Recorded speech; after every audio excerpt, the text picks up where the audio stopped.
Yes, hello mga kacharotera kong friend. For today's kacharotan ng buhay ko, magluluto tayo ng sinigang na hipon. So ayan, matagal po tayong walang upload kasi naging busy tayo sa mga ginagawa natin ngayong holidays. Kaya yan, naipon-ipon yung mga videos na dapat ina-upload ka pa noon. So ayan na, balik tayo sa ating lulutuing sinigang na hipon.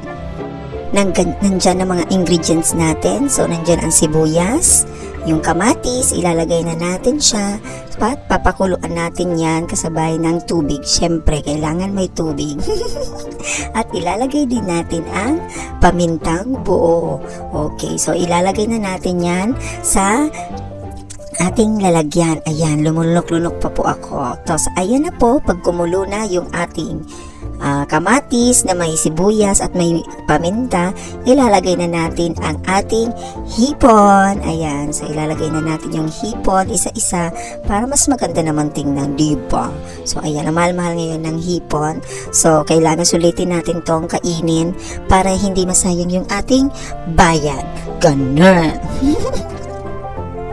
Tapos halo-haloin natin yung hipon para sumama yung lasa sa kanyang sabaw. At saka ilalagay na natin ang asin. Lalagyan na natin ng asin at mga pampalasa para mas masarap ang ating sinigang na hipon. At syempre, hindi natin kakalimutan ang sinigang mix na siyang magpapa-asim sarap sa ating sinigang na hipon.